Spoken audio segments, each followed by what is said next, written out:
तो अपन आज क्या बच्चों थायराइड ग्रंथि पढ़ेंगे। थायराइड ग्रंथि है वो भी एक महत्वपूर्ण अंतःस्रावी ग्रंथि है। थायराइड ग्रंथि हमारे गले भाग में पाई जाती है, श्वास नली के आसपास। ये सबसे बड़ी अंतःस्रावी ग्रंथि है।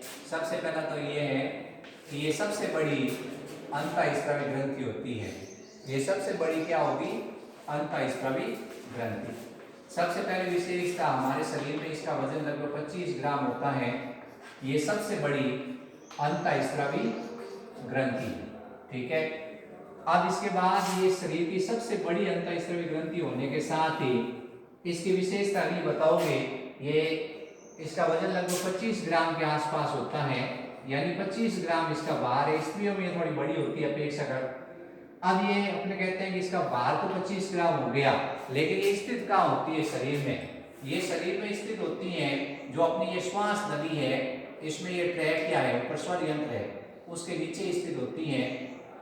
ये थायराइड और क्रीकोइड उपास्थि है, उसके पार्श्व में स्थित है। तो अपन कहते हैं ये श्वास नली के अंदर पार्श्व भाग में स्थित होती है।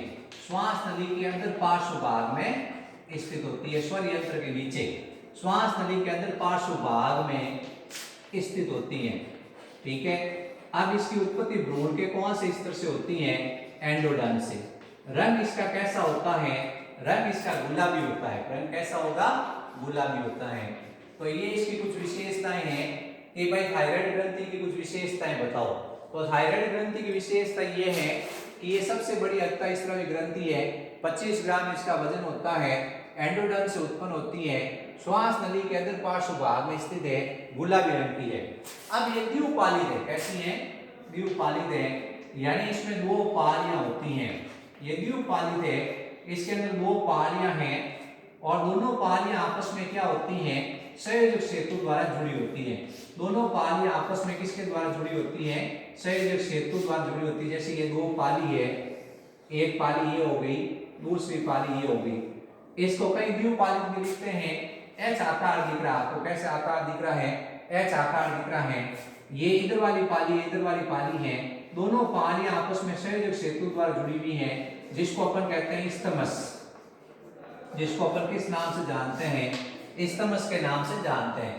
तो बच्चों ये सबसे बड़ी अंतःस्रावी ग्रंथि हो गई। वजन इसका 25 ग्राम हो गया, भ्रूण के एंडोडर्म से उत्पन्न हो गई, श्वास नली के अंदर पार्श्व भाग में स्थित है। ट्रैक क्या है उसके? श्वास नली उसके अंदर पार्श्व भाग में स्थित है। थायराइड और क्रीकोइड उपास्थि ये हमारा अंदर भाग होता है और ये हमारा पृष्ठ भाग है, तो यहाँ गले में स्थित होती हैं। फिर ये गुलाबी रंग की होती हैं, द्विपालित होती हैं या एच आकार की होती हैं। दोनों पालियां आपस में संयोजक सेतु द्वारा जुड़ी होती है, जिसे स्तमस कहते हैं। अब अपन इसका अनुप्रस्थ काटते हैं तो इसमें क्या दिखाई देती हैं? इसमें आपको बहुत सारी पुट्टिकाएं दिखाई देती हैं। ये इस तरह से ये पुट्टिकाएं होती हैं, बहुत सारी इसमें पुट्टिकाएं होती हैं।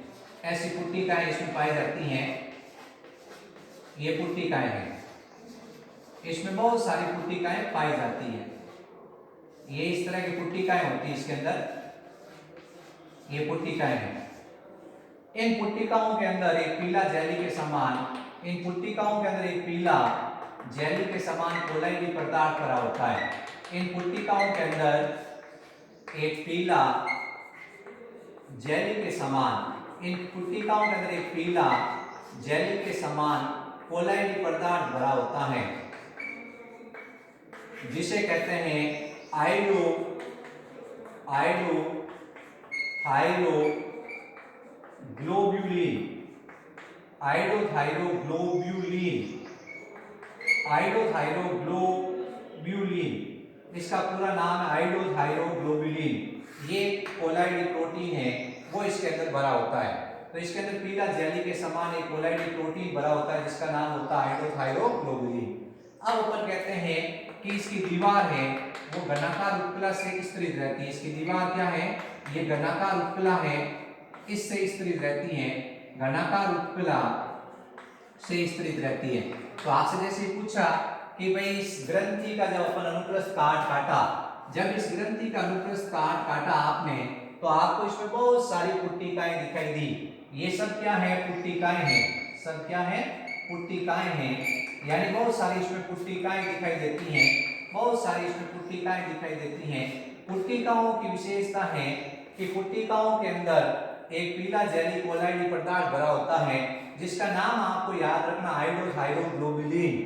ये पदार्थ है, इस पदार्थ का निर्माण होता है वो आयोडीन और टायरोसिन से होता है। आयोडीन और टायरोसिन दोनों के मिलने से आयोडोथायरोग्लोबुलिन बनेगा। तो अपन कहेंगे टायरोसिन, अमीनो अम्ल और आयोडीन इन दोनों की सहायता से आयोडोथायरोग्लोबुलिन बना है। ये पुट्टिकाएं सहज ऊतक में स्थित होती है। पुट्टिकाएं किस में स्थित होती हैं? सहज ऊतक में स्थित होती हैं। इस सहज ऊतक को अपन कहते हैं स्ट्रोमा। सहज ऊतक को क्या कहते हैं? स्ट्रोमा कहते हैं। तो ये पुट्टिकाएं सहज ऊतक में स्थित होती है जिसको स्ट्रोमा कहते हैं। इन पुट्टिकाओं के बीच बीच में ऐसे सी आकार की कोशिकाएं होती हैं। इन पुट्टिकाओं के बीच बीच में ऐसे सी आकार की कोशिकाएं होती हैं। ऐसे सी आकार की ऐसी कोशिकाएं हैं, ये सी आकार की कोशिकाएं होती हैं। इन पुट्टिकाओं के बीच बीच में सी आकार की कोशिकाएं होती हैं। इन सी आकार की कोशिकाओं को अपन कहते हैं पैरापुट्टिकीय कोशिकाएं। पैरापुट्टिकीय कोशिकाएं। तो ये पैरापुट्टिकीय कोशिकाएं के नाम से जानी जाती हैं या इनको कहते हैं सी सेल। सी सेल। अब सवाल बनता है कि ये जो पैरापुट्टिकीय कोशिका है, ये जो पैरापुट्टिकीय कोशिका है, इस पैरापुट्टिकीय कोशिका से जो सी सेल है उससे कौन सा हार्मोन निकलता है? तो पैरापुट्टिकीय कोशिका से थायरोकैल्सिटोनिन निकलता है। कौन सा निकलेगा? Thyrocalcitonin hormone. Thyrocalcitonin hormone. ये अपने को ध्यान रखना है कि पैरापुट्टिकीय कोशिका जो सी सेल है वो इस पुट्टिकाओं के बीच बीच में हो गई। ये पुट्टिका, ये पुट्टिका, ये पुट्टिका और ये पुट्टिका सब किस में स्थित है? सहज ऊतक में, जिसको स्ट्रोमा कह रहे हैं उसके अंदर स्थित है। तो इसमें एक तो पुट्टिकाएं हैं, पुट्टिकाओं के अंदर क्या भरा हुआ है? आयोडोथायरोग्लोबुलिन।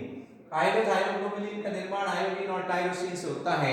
आयोडीन के 4 अणु और टायरोसिन के 2 अणु हैं, वो मिलकर टेट्रा आयोडोथायरोनिन, ट्राई आयोडोथायरोनिन बनाते हैं। तो अपन देखते हैं कि ये जो पैरापुट्टिकीय कोशिकाएं हैं, जो सी कोशिकाएं हैं, उनसे कौन सा हार्मोन निकलता है? थायरोकैल्सिटोनिन। एक बार आप इसका स्क्रीनशॉट ले लो और आप इसके नोट्स बना लो। तो अब थायराइड ग्रंथि है, उसके बारे में आप बताओगे कि ये सबसे बड़ी अंतःस्रावी ग्रंथि है। इसका वजन 25 ग्राम है। इसकी उत्पत्ति एंडोडर्म से होती है। ये श्वास नली के अंदर पार्श्व भाग में स्थित है। गुलाबी रंग की है, द्विपालित है। दोनों पालियां आपस में संयोजक द्वारा जुड़ी होती हैं, जिसको कहते हैं स्तंभस। अब सवाल आता है कि भाई इसका जब अनुप्रस्थ काटा तो इसमें क्या क्या दिखाई दिया? इसमें पुट्टिकाएं दिखाई दी, इसमें पैरापुट्टिका दिखाई दी और इसमें स्ट्रोमा दिखाई दिया। अब स्ट्रोमा क्या है? सहज ऊतक है। और पुट्टिकाएं क्या है? पुट्टिकाएं गोल गोल आकार की सदस्यताएं हैं। उनके अंदर एक पीला जेली के समान कोलाइडी पदार्थ भरा हुआ है, आयोडोथायरोग्लोबुलिन। अब इन पुट्टिकाओं के बीच बीच में ये पैरापुट्टिकीय कोशिकाएं हैं। पैरापुट्टिकीय कोशिकाओं को अपन सी सेल भी कहते हैं। इससे कौन सा हार्मोन निकलता है? थायरोकैल्सिटोनिन। अब अपन इसको आगे पढ़ेंगे कि थायराइड ग्रंथि है, थायराइड ग्रंथि के हार्मोन कौन कौन से हैं और उनके कार्य क्या हैं। ठीक है, हाँ, तो ये थायराइड ग्रंथि है। इस थायराइड ग्रंथि से कौन कौन से हार्मोन स्रावित होते हैं? सबसे पहले अपन इनके हार्मोन पढ़ेंगे। तो हार्मोन के 3 नाम हैं। पहला नाम है ट्राई आयोडोथायरोनिन। ट्राई आयोडोथायरोनिन,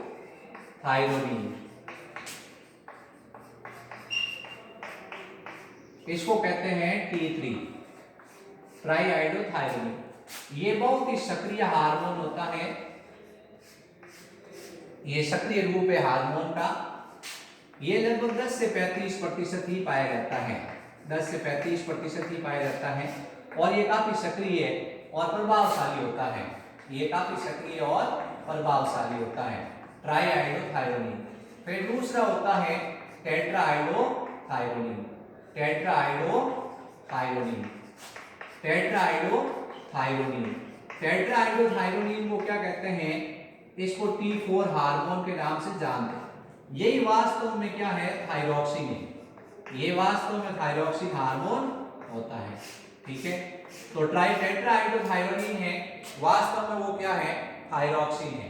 तो भाई ट्राई आयोडोथायरोनिन हो गया T3 और टेट्रा आयोडोथायरोनिन हो गया T4।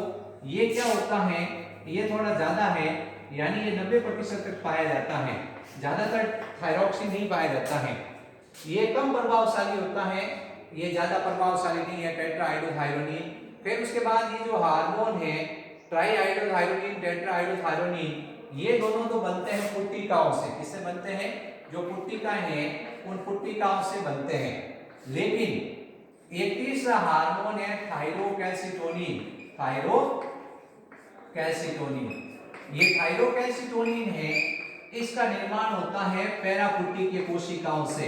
जो पैरापुट्टिकीय कोशिकाएं हैं, जो पैरापुट्टिकीय कोशिकाएं हैं जिनको अपन कहते हैं सीड सेल, उन कोशिकाओं से ये स्रावित होता है, सीड सेल से स्रावित होता है।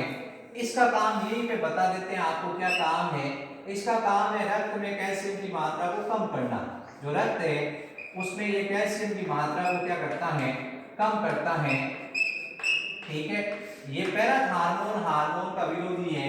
जो पैराथार्मोन हार्मोन है उसका ये विरोधी होता है, ये पैराथार्मोन हार्मोन का विरोधी होता है। ठीक है, ये रक्त में कैल्शियम की मात्रा को कम करता है, ऊतक की दर के अंदर बढ़ा देगा।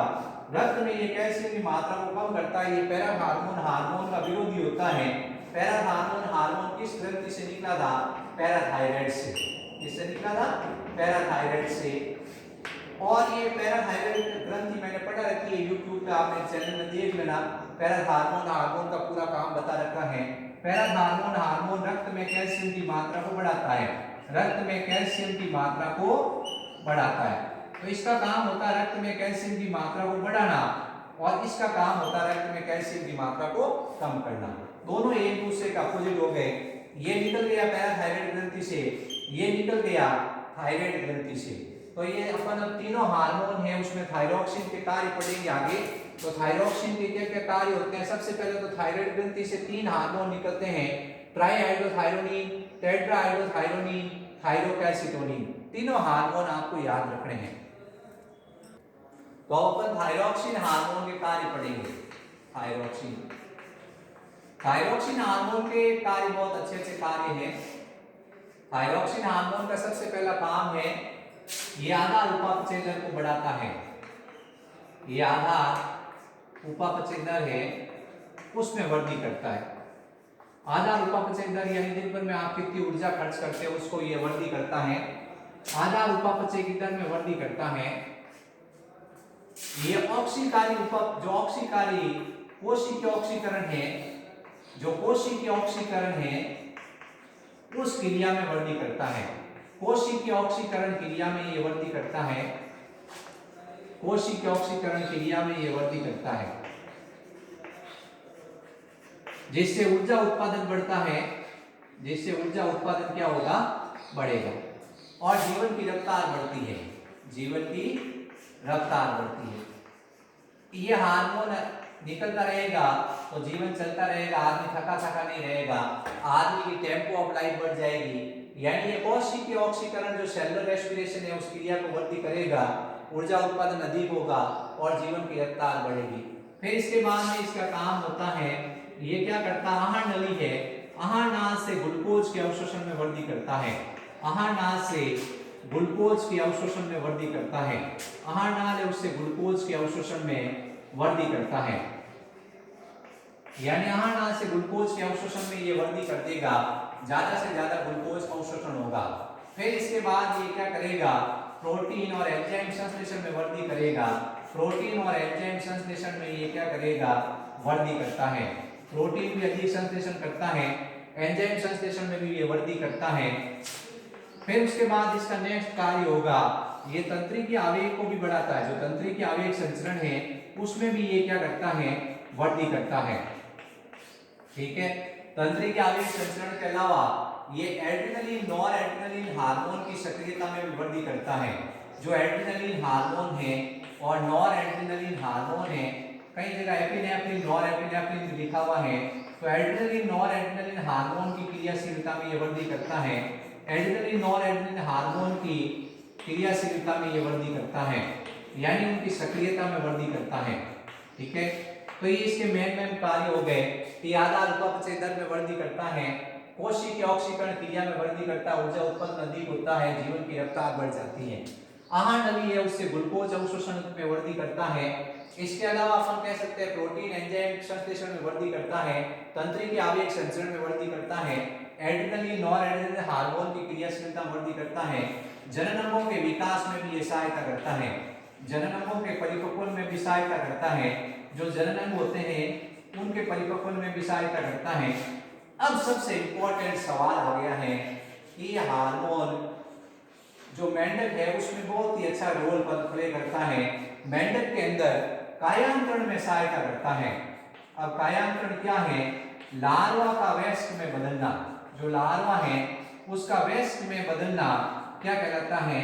कायांतरण कहलाता है। तो ये लार्वा को वयस्क में बदलता है, ठीक है। मेंढक के लार्वा को कहते हैं टैडपोल। क्या कहते हैं? टैडपोल। अब टैडपोल है वो किस में बदलता है? मेंढक में। टैडपोल पानी में रहता है, मेंढक जल और थल दोनों में रहता है।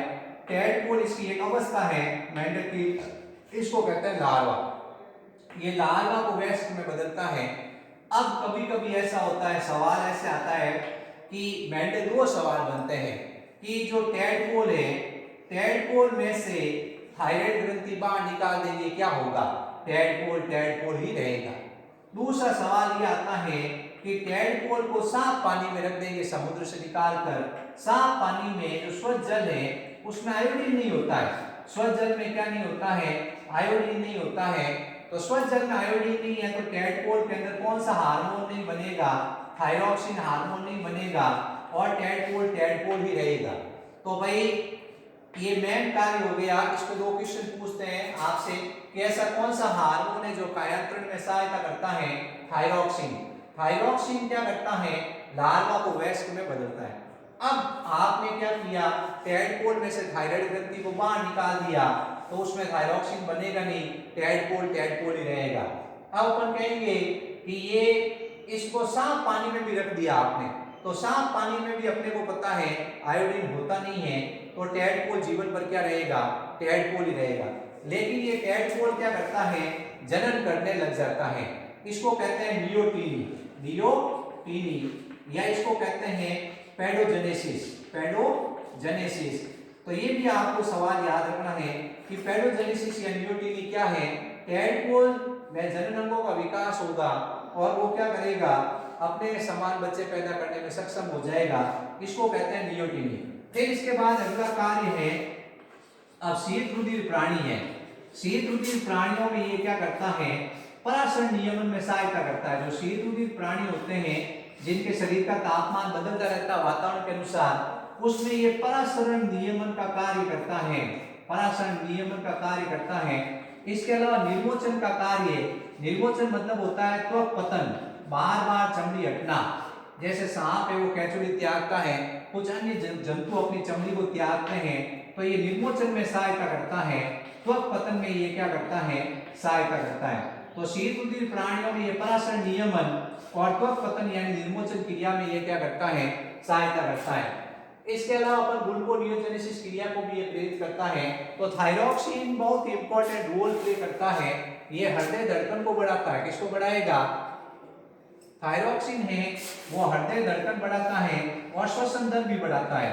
हृदय धड़कन में भी वृद्धि करता है, श्वसन दर में भी वृद्धि करता है, शरीर के तापमान में भी वृद्धि करता है। जो शरीर का तापमान है उसमें भी ये क्या करता है? वृद्धि करता है। तो थायरॉक्सिन के 10 कार्य हैं। एक बार आप इसको देख लो ध्यान से, कौन कौन से 10 कार्य मैंने लिखे हैं। सबसे पहला काम है आधार उपापचय दर में वृद्धि करना। दूसरा कार्य कोशिकीय ऑक्सीकरण, यानी ज्यादा से ज्यादा ग्लाइकोलाइसिस क्रैब्स चक्र होंगे, कोशिका में जो भोजन जाएगा उसका ऑक्सीकरण होगा और एक तरह से ऊर्जा उत्पादन अधिक बढ़ेगी। ऊर्जा उत्पादन अधिक होगा तो जीवन की रफ्तार बढ़ेगी। आहार नली से ग्लूकोज अवशोषण में वृद्धि करेगा। इसके अलावा प्रोटीन एंजाइम के संश्लेषण में वृद्धि करता है। जो प्रोटीन और एंजाइम है उसके संश्लेषण में ये क्या करता है? वृद्धि करता है। प्रोटीन और एंजाइम के संश्लेषण में वृद्धि करता है, तंत्रिका आवेग में वृद्धि करता है, एड्रेनलिन नॉरएड्रेनलिन हार्मोन की क्रियाशीलता में वृद्धि करता है, जनन अंगों के परिपक्वन में सहायता करता है, शीत रुधिर प्राणियों में पराशरण नियमन में सहायता करता है और त्वक पतन में सहायता करता है। अब मेंढक के कायांतरण यानी एम्फीबियन जंतुओं में कायांतरण में सहायता करेगा। टैडपोल है वो मेंढक की लार्वा अवस्था है उसको ये वयस्क में बदलता है, ठीक है। ये हृदय धड़कन बढ़ाता है, श्वसन दर बढ़ाता है, शरीर के तापमान में वृद्धि करता है, ठीक है। अब अपन इसकी कमी और अधिकता से होने वाले रोग देखेंगे।